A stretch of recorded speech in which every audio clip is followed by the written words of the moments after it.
This podcast is brought to you by the Association for Coaching, one of the world's leading international professional bodies, which is advancing coaching in business and society worldwide. My name is Kate Jenkinson, and I am your host for this wonderful 8-part series, Neurodiversity in the Workplace, where, along with my guests, we explore the rapidly developing landscape that is neurodiversity in work. My guests are industry leaders, coaches, and business founders who share their passion, knowledge, and the real-life situations and scenarios from their own practical lived experience. Together, we examine the complexity of the workplace for those who experience the world differently. Whether you're a business owner, leader, coach, or trainer, these conversations highlight how you can make a difference to everyone's working world by looking at life through a neurodivergent lens. I'm absolutely delighted to have Anita Patel with me today. Anita, it says that you're a neuro-inclusion and intersectionality speaker, trainer, and neurodiversity coach. And I'm so happy that you've come to talk to us about your experience of neurodiversity in organisations. So welcome. Thank you so much, Kate. It's really lovely to have this conversation with you and to kick off the first in the series. I'll do my best to make sure it's a good one, and I know that you will. So really pleased to be here. Thank you for having me. I've no doubt our conversations touch on interesting areas from the workplace to diversity. We've maybe got a little creative surprise for people later. But before we get there, it'd be really lovely for you to tell us a little bit about your journey and how you got into this work in the first place. It's how much or how little to include, as we part of our neurotypes lends itself to providing more detail rather than less. I will certainly do my best to summarize. So it started with a late diagnosis of both autism and ADHD for myself a few years ago, which led me to embark on a deep dive. I wanted to understand, learn, and know everything in an informative, credible way, because my hope was that I could then actually work in this space. So I gained further qualifications and training so that I could coach and mentor late diagnosed or discovered neurodivergent adults. Having been through burnout as well, after my cancer diagnosis 6 years ago and just before COVID, I had this strong desire to help others who were perhaps in a similar situation or encountering certain barriers which stopped them from being their best selves. That fueled me to take the next steps to go on to working with organizations. So experiencing different workplaces, some of which were neuro-affirming and some of which were the opposite, seeing that contrast and feeling it meant that my work went beyond coaching to more training and speaking and wanting to create meaningful change in the neurodiversity space by bringing in those experiences and my background. You just shared a lot with us there, Anita, of what you were going through and wanting to help others in the workplace and seeing different workplaces. How did you find organisations responded to that? Were they positive? Like you said, there's a whole different range of attitudes out there. What was that like? Yeah, absolutely. I think that when I first started out, it felt more like a tick box exercise. I'd get all of my bookings during Neurodiversity Celebration Week. I'm sure you can relate to that as well. And then it was quietened down and I'd revert to my one-to-one coaching to help individuals. But more recently, I've noticed a shift. People are thinking about what neuro-inclusion actually means through an intersectional lens and how this can be embedded throughout the year. So thinking at a more strategic level, how can we take the next steps? And they are inviting people with not only that professional, but lived experience to come in and really bring things to life, provide the context around, okay, so reasonable adjustments, what does that look like in practice? In the past, I would say 6 to 12 months. It's been busier for me during other months than just March and April. I hope that continues because it shows that shift, even though in the EDI space, we're seeing a little bit of pushback. That was a worry for me. Certainly in the UK, what I've seen feels quite positive overall and really heading in the right direction. That's good to hear. Actually, it's good to hear on many fronts. The fact that it's no longer just about celebrating an awareness day. This is strategically important now. And the thing that you bring, which is really interesting to me, is that intersectional lens, like you say. How would you describe that to people who are maybe new to this idea of intersectionality and neurodiversity? I think when we talk about intersectionality, a lot of it is considering how that person feels about their intersecting identities. Those in themselves don't necessarily create marginalization, but it's perceptions and feelings that exist around that person. For example, for myself, being a South Asian neurodivergent woman who is also recovering from cancer, those things can make me feel marginalized because of aspects like taboo, stigma, and perceptions in my community. For organizations to have that nuanced understanding, ensuring that their neurodiversity training incorporates lived experience from people who actually live on a daily basis with all of these layers. They are inviting speakers who are navigating their neurodivergence with intersectionality in mind. So anything that's being discussed or considered in terms of the next steps, it's actually got a very good sort of baseline understanding there from someone that's come in and that has done some work. So, for example, I have worked with a particular organization around 3 to 4 times. So the first session was really general, but then it was, okay, how can we adapt practices? How can we consider some of our employees who are navigating all of this, whether it's coaching or mentoring?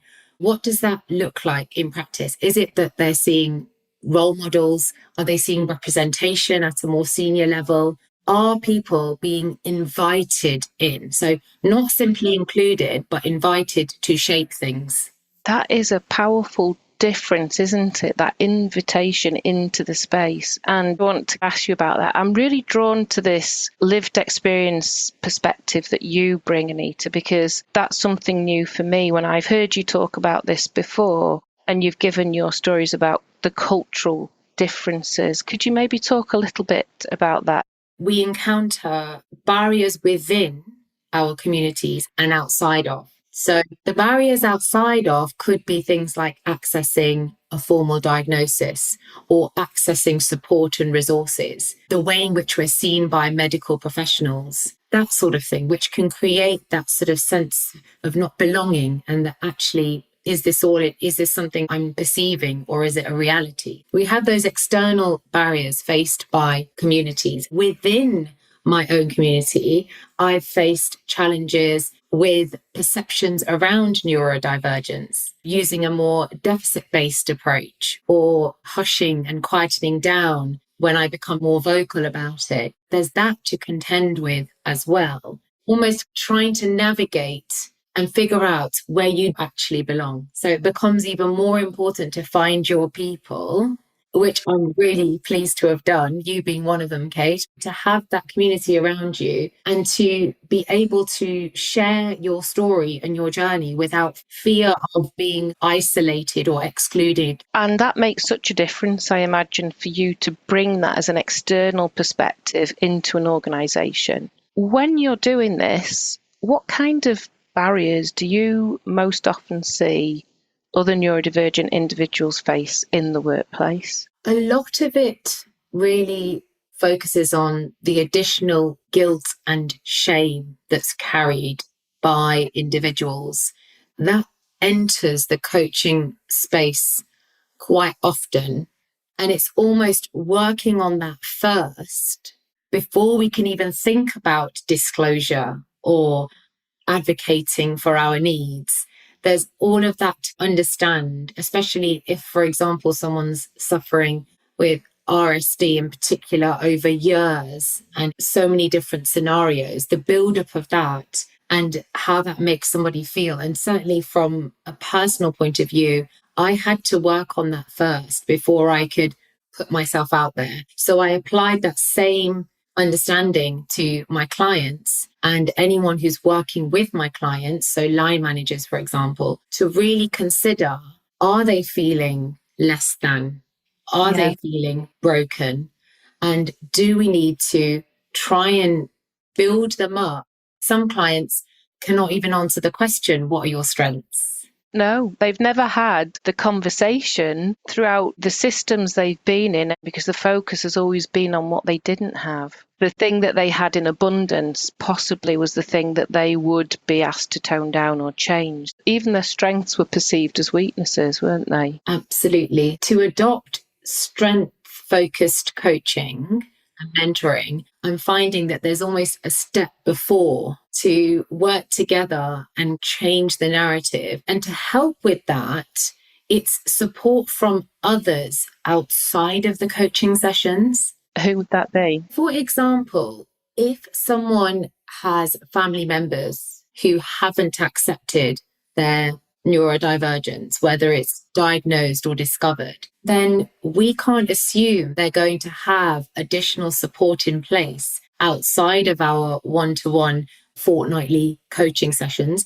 They could be going to a family setup where they feel very alone. So it's factoring in something like that, or it could be support from colleagues. So it may be that we say in our sessions, how could you ask for support that you need? What works best for you? But if they don't have team members who are willing to have those conversations in a compassionate and curious way without making assumptions, then the brilliant work we're doing in our coaching sessions won't be supported enough outside of them. Yeah, that resonates so much. And it's a lovely observation not to assume that if you're supporting somebody, either as a coach or in the workplace, that they've got this support around them. They maybe don't at all. You also said something earlier about RSD. Not everyone who's listening might understand. That stands for rejection sensitive dysphoria. It's something that is very commonly felt by neurodivergent people. And I absolutely understand what you're saying, because the rejection sensitivity was something I had a lot of as well. You have to start with accepting yourself first. That's why a lot of people tend not to disclose a diagnosis in the workplace, because they're still busy rejecting their own needs.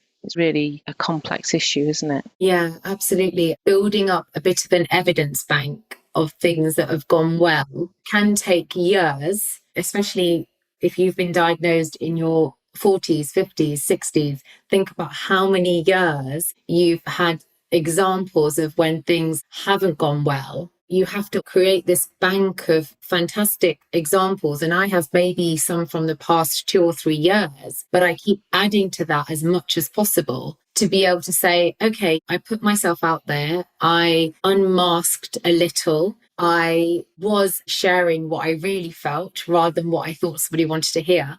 And it went well. So repeated examples of that where you think, okay, this is now a green light for me. It's not a red or amber light. I do a lot of traffic lighting. I like that. It's kind of, which zone am I in? And I think that is important when we're thinking about working with individuals and trying to get them to consider their next steps. For example, if you do workplace coaching and you've got certain desired outcomes, by the end of the 6 or 8 or 12 weeks, you would like this person to be able to do X, Y, Z. But if they haven't managed to talk about, for example, the RSD and what that means, what you've done is almost a bit of a quick fix, allow them to navigate for that short-term period. But those things will come back because it's all being seen through that lens. They'll recur, won't they? Because they haven't changed how they feel about themselves. They are maybe continuing with that sort of pleasing others rather than trusting themselves. Yes. We could talk about that forever. I love it, as in exploring how the coaching works in the workplace. But let me take a kind of more holistic view now and think about organisations as a whole. What do you think are some of the practical shifts that organisations can implement, maybe immediately, to help their neurodiverse population move forward and have a culture of neuro-inclusion? What are some things they could do? That's a real passion of mine at the moment, especially when I'm invited back by an organisation. I do a little happy dance. Yeah, definitely. You want me back, we're going to continue these conversations and there will be that ripple effect. So I often say it's asking questions such as, how best can we support you? Rather than, do you need any support? So it's really opening up what's possible rather than that very closed question, because that person may not know. So how best can we support you? Considering obstacles that may be there from early on and how to help with these. It's really important, and I can't stress this enough when I go into organizations, that we don't make any assumptions and not adopt a one-size-fits-all approach. For example, we've had some neuro-inclusion training and we've been told certain things about neurodivergent individuals, but actually considering each person and, as you say, having that holistic view, seeing them human first, and what is it that actually manifests on a daily basis. What you've just described there, as you said, it works for everybody. That question of how can we best support you shouldn't just be for somebody once they've raised their hand and said, oh, I'm neurodivergent, I'm struggling. My belief in an organisation is that's a question to ask anybody as soon as they join, because you want them to succeed. You want everyone to succeed. Absolutely. I think having well-being checks and not just when things are going wrong. And I think because I've experienced both, I can really understand and appreciate that sense of, okay, someone is seeing me because I've made a mistake, not someone is seeing me because they just want to see how I am, see if there's anything that needs tweaking, celebrate some of the successes. I often use the term baseline. So it's thinking about simple baseline adjustments that can be made from the very beginning that actually will allow you to catch everyone. Yeah, exactly. I used to say that. Stop trying to catch people out, try and catch everyone in. And as HR people, this is my profession, we seem to work on the idea that there are bad apples, there are people deliberately trying to do the wrong thing. And actually, the systems often don't create that environment where people can succeed. Now that we've got the language for neurodiversity, I think we start to catch more people in rather than trying to catch them out. I agree with you. I love the way you phrase things. Thank you, Kate.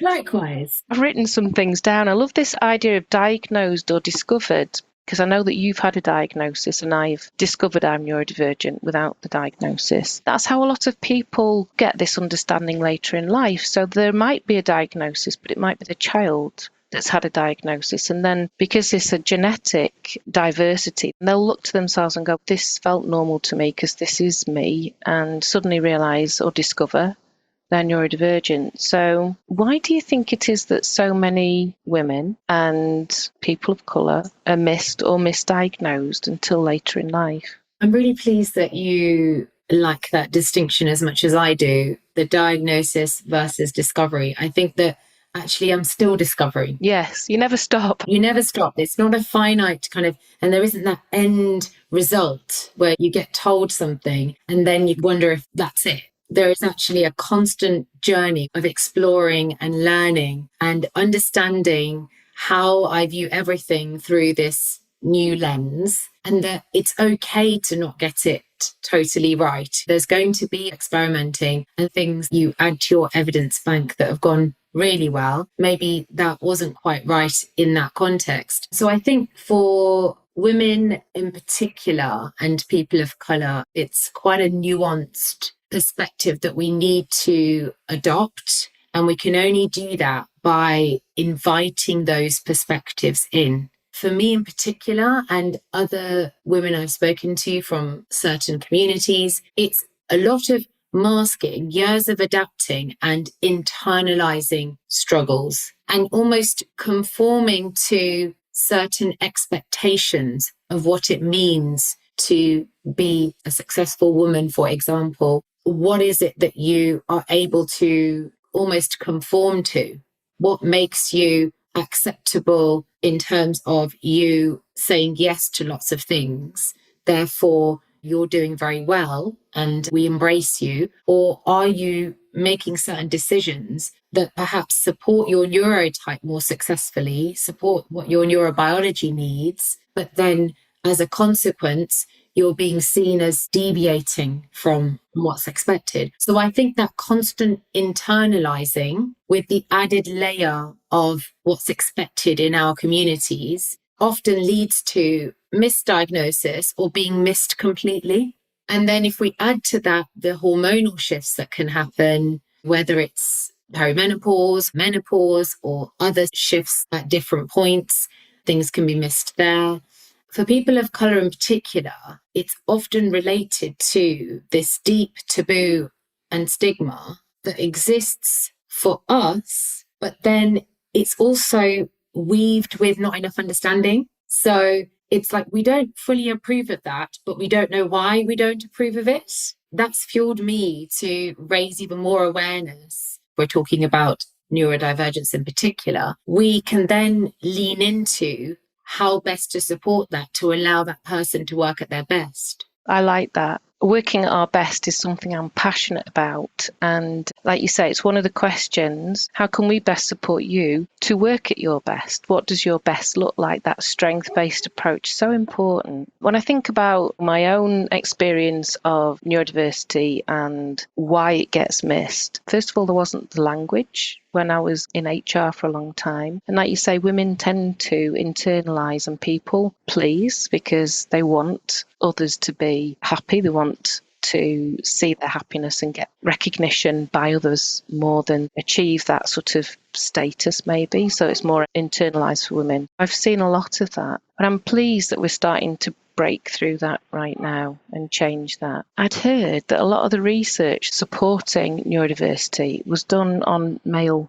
animals. I mean, I don't like research on animals anyway, but because female hormones made it difficult to measure the impact of drugs or support. So basically, women's hormones were seen as a problem, ironically. So yes, the hormonal impact on neurodiversity in the workplace, there are people talking about it now openly, but that was a massive taboo as well, wasn't it? That was huge. Absolutely. And we've seen so many examples of women in particular seeking support from medical professionals and being sent off with something that actually is not what they really need. It's medication of some kind or a referral to a therapeutic intervention is to be able to work with their neurotype or neurotypes if they are co-occurring, and to be able to navigate differently without constantly thinking they need to be fixing something,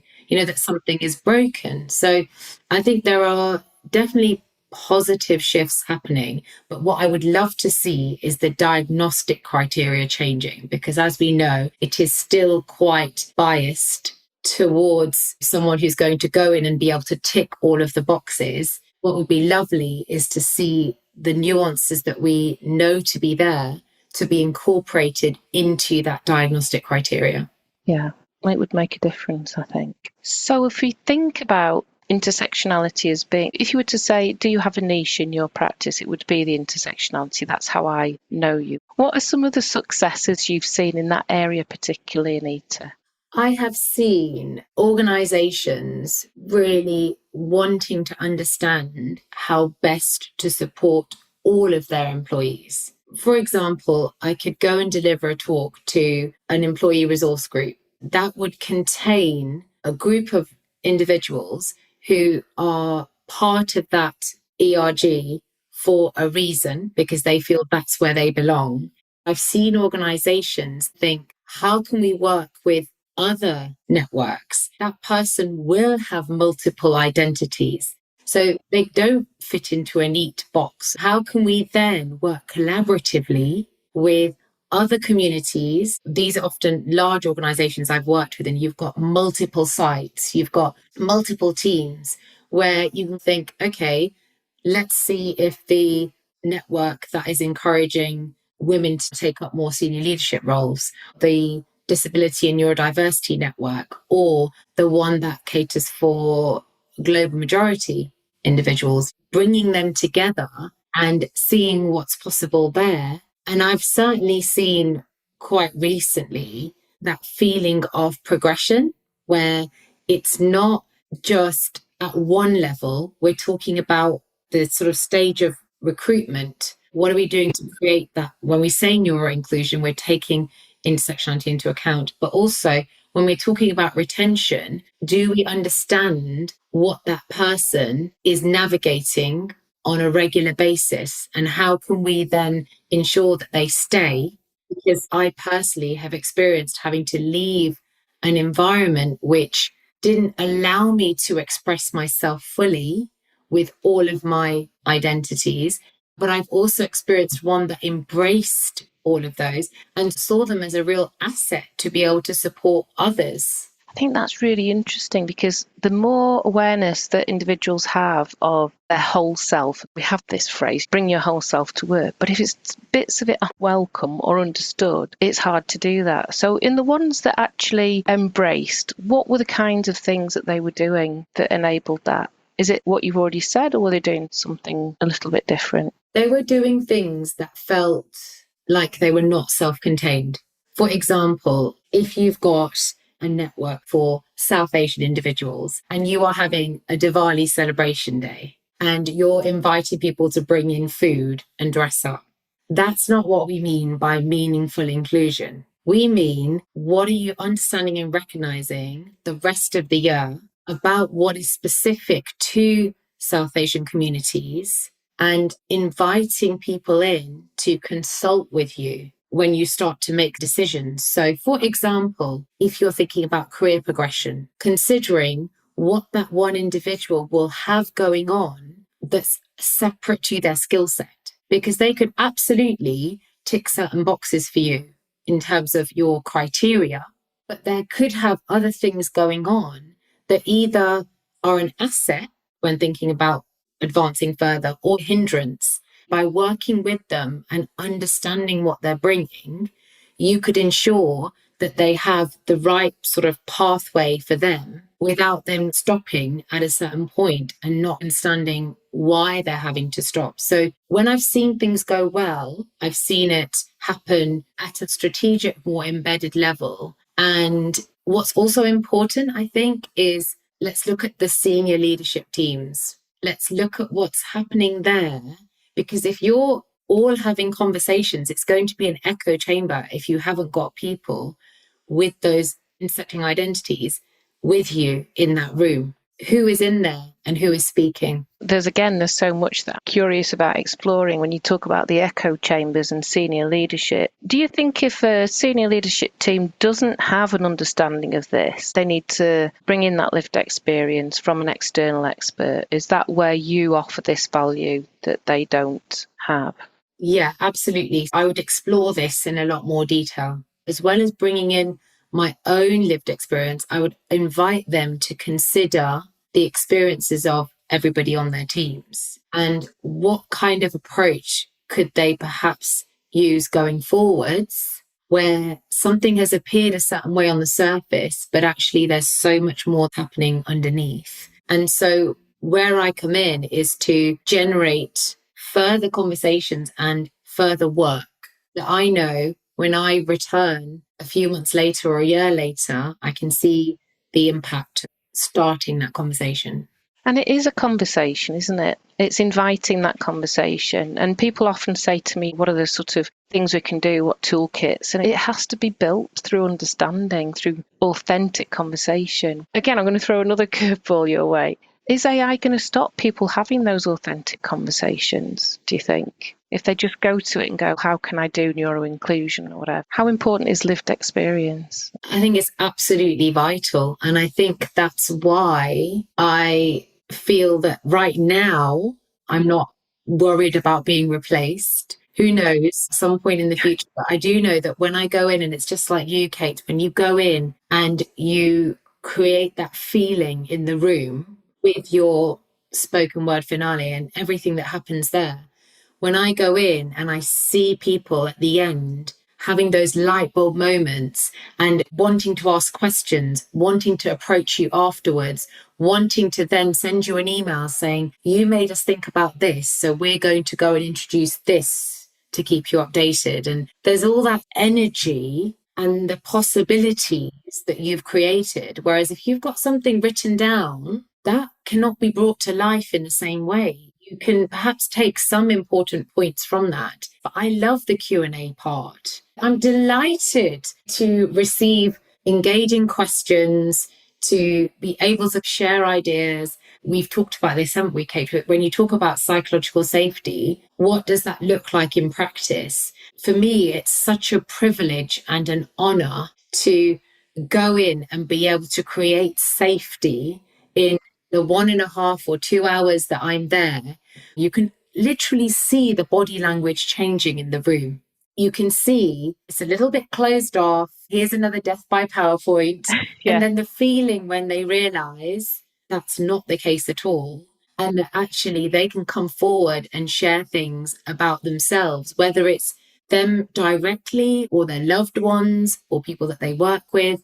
The safety is there. And as a result, you can feel confident in the knowledge that they will then use that for good.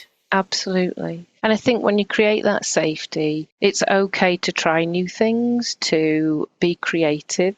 This is a great point for me to bring in. I had the pleasure of hearing you speak at an ADHD coaching conference recently in Cardiff. And if anyone hasn't heard Anita speak, you have on the podcast now. She's awesome and very poetic. I loved her talk because I was able to produce this summary of what she shared with us. And you've heard some of it today. Anita has a lovely phrase, which I think the title of your talk was Seeing All of Us. Is that right, Anita? Seeing All of Us. Anita's breaking the mold, doing things her community told her not to do, sharing her story and multiple identities that reveal layers and depths of understanding, all of them demanding attention in our coaching practice, shifting the perspectives. Not an ethnic minority, more accurately the global majority, shifting the narrative to be more neuro-affirmative. People-pleasing, masking, stigma and taboo means people are getting missed. Co-occurrence, misdiagnosis, hormone imbalances and shifts. It's a constant personal discovery. Our coaching helps people access support and resources they didn't know existed. We are all more than our neurobiology. Make no apology for this. Neuro-inclusion keeps the diversity. Equity embraces intersectionality. So everyone gets what they need. Seeing all of us. So everyone succeeds. Oh, I love that so much. I remember when you first shared it, how it felt. I was immediately emotional, and everyone that knows me knows sometimes it can take time for me to process things fully and the emotions will come out later. But it was so powerful and beautifully expressed that I immediately felt the emotions in my body. It'd been such a lovely day, so rich, full of multiple speakers. Being able to go back and think about, actually, that was my talk. This is why I do what I do in such a beautiful manner. I'm very grateful for that. I love the fact that it leaves us with this hopeful message. Which is, what's your hope for the future, Anita? Yeah, absolutely. I do feel hopeful. And when people come to me and say, well, the EDI climate is very shaky at the moment, do you feel concerned? Do you feel this is the right path for you to be pursuing? I will always come back with, I see what I see. And so far, I'm seeing so much curiosity, so many people wanting to support in a more informed manner, communities coming together and wanting to help. And I think what we're seeing is a step beyond simply including. We're seeing celebration of what people bring with their uniqueness. And I think that's why we talk about being neuro-affirming. We're seeing less deficit-based approaches and organizations embedding good practice throughout. You only have to log on to LinkedIn, which is one of my favorite places. Obviously, there are many platforms available, but I think a platform like LinkedIn creates a sense of community and celebration because you're logging on and seeing people and companies saying, look, this is what we've achieved. This is now what exists for everyone. Whether it's a prospective applicant or someone who's been around for a long time, this is a cultural systemic change that we've created. And I am all for that. The more, the better. I think you're right. I think you can focus on the negative because we all have a negativity bias, but actually there's much more positivity out there. If you look for it, you see it, you can build on it. So Anita, it's been fantastic talking to you. I wondered if there was anything you wanted to add as we're closing the conversation today. It's been wonderful talking to you too, Kate. Thank you so much for having me. And yes, I'd really love to share a quote that I often use when talking about neuro-inclusion in particular. So, when a flower doesn't bloom, you fix the environment in which it grows, not the flower. And that is one that means a lot to me on so many levels, because for many years, many neurodivergent individuals feel that they are the broken ones. They need fixing. They are wrong and they need to figure out how to be different. And then something happens, a shift occurs, and they start seeing that actually, is it the things around them? Is it the things around them that allow them to be their best selves? Or suppress so much? Are there changes to the environment or to understanding and support that would allow them to not only grow, but to bloom? In fact, that quote is up in our house as well, because I really want the whole family, I want people to kind of come in and see that that is the approach we try to take in our household as well. When we are part of a community, which perhaps may make us feel differently, that perhaps we need to hide away. Well, actually, we don't. We are absolutely great the way that we are. We're making these small but steady changes, and they are having an impact, and we are different to how we were before, and not having to contain and conceal so much. So it's really important to me that everybody sees that. And that is always a quote that I end with in my presentations, where we say, look, let's see what we can do to create real neuro-inclusion by taking the focus away from the person and considering what the person is surrounded by. And I love that as well, Anita. I'm so happy you shared that quote. As a biologist, I love it. As a poet, I love it because it reminds us of the natural environment and that every flower or plant blooms in different environments, and that's okay. And the responsibility is on us to create an environment where people can do the same. Just on that idea of creativity, you and I connected over this, haven't we, before? Like, I've written the poem in response to your talk, but I've seen that creativity blossoming in you as well. Did you want to share a little bit about that? Yeah, absolutely. Thank you. I'm glad you mentioned that, actually. Kate, you definitely inspired me when we first met online to take those next steps and consider what creative expression actually means. So, going back many years ago, I used to love writing and I used to love art. All of those things got pushed to one side when I became a mum and I decided to prioritize things differently. And I wasn't perhaps in a job that allowed me to have the headspace to be creative because I was simply coping and surviving on a regular basis. Now that that's changed, that's freed up all of these possibilities. And I remember you saying, everybody can be a poet. It's not a title that you're given and then you're sort of told that it's official. You can go out there and do this. So I remember just experimenting a little bit with words, and then that developed and that progressed into 10 or 15 poems that I'd written. And I found that a wonderful way to process what I was going through, but I couldn't always fully articulate in that moment. And it also allowed me to reflect back as a kind of summary of what had happened during certain points in my life, rather than, for example, detailed journaling. I love the idea of going back to that one particular poem that reflected that particular time in my life. So I'm so grateful for being shown all the things that are possible at a much later stage, because I feel that a lot of people don't always lean into that. They believe that that is something that maybe it's too late for. It's something that's not important, but actually it's been really key for me in so many ways. So yeah, creative expression, I think, in whatever shape or form that takes. But poetry is just truly wonderful. And I've seen that and lived it now in person with you through what you're able to do in terms of generating that feeling. It's a feeling. And that for me, perhaps actually had a ripple effect with how I now articulate my feelings generally. That's powerful. And there used to be a phrase when I entered HR is that we needed to keep feelings out of the workplace. I'm pleased to say that I think feelings are the most important things as we see the world automating and using AI to do the systems approach. We need to bring the feelings in because that's what makes us human.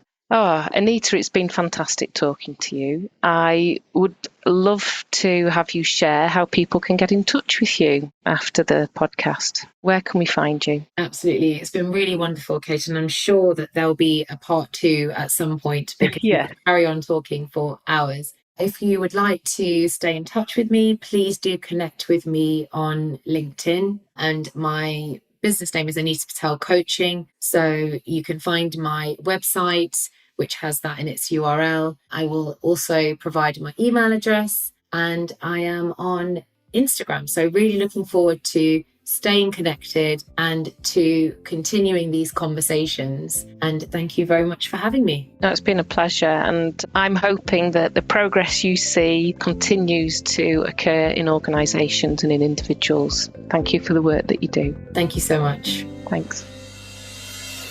Thank you for listening to another podcast by the Association for Coaching. For over 20 years, our purpose has been to inspire and champion coaching excellence, advance the coaching profession, and make a sustainable difference to individuals, organisations, and society.